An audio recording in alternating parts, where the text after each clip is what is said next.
Hi, this is Kimberly. Today we're going to talk about using dip pens or Crow Quills. I use FW and Dr. Martin's ink.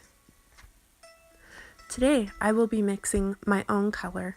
I like colors that are slightly less saturated for my artwork. So I'm using this red ink that I'm dropping in, and then I will mix in the green that's pictured behind it. And then I put in just a touch of purple to make a nice dark maroon.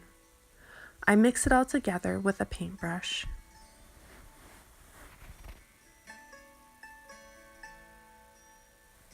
I like to dip my pen nib into the ink up to the little hole. I've never been formally trained in this, but this is what works for me. Then I like to do a few test lines on a scrap piece of paper. This prevents the ink from blotting on your paper. If a little drop of ink is coming down, it will get off on your scrap paper instead of on your drawing and ruin your drawing. As you can see, I've already done a pencil drawing, and I will ink on top of that.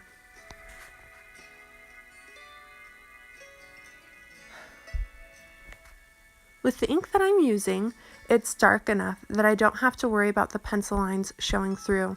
With lighter color inks, sometimes that's an issue. When the ink is all dry, then I will go back and I will erase the pencil lines.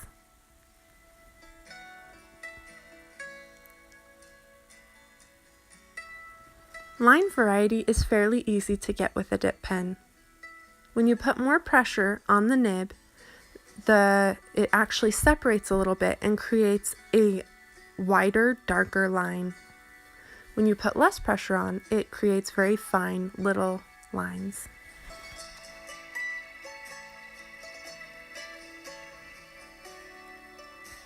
You do want to be careful when putting pressure on your nib that you don't put too much. They're very delicate and very easy to break.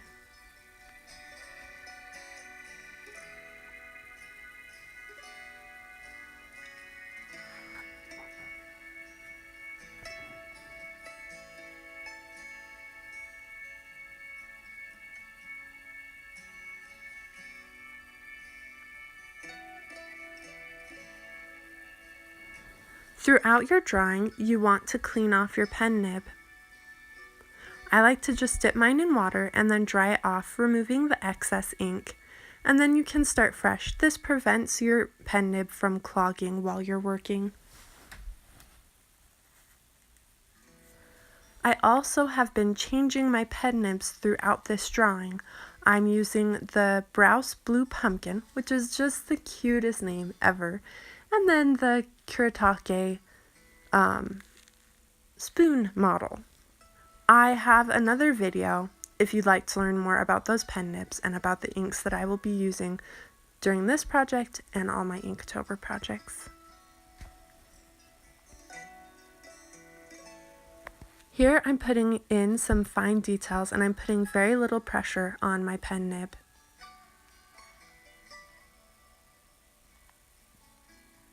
Now I'm using the blue pumpkin and I'm doing the outline for her face because I want her face to stand out. Then I'm coming back in with the spoon and I'm doing the finer details that don't need to be as dark.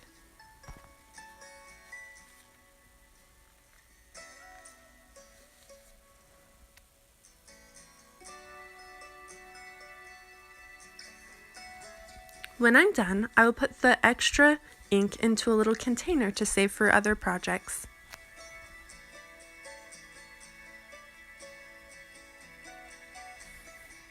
Then I make sure that my pen nibs are clean. You don't want that ink to dry on there and ruin your pen nib. I like to use a toothbrush because it's nice and gentle and it reduces the risk of you breaking your pen nib. I always dry them off. Never soak your pen nibs in water overnight. They will rust and that will ruin them.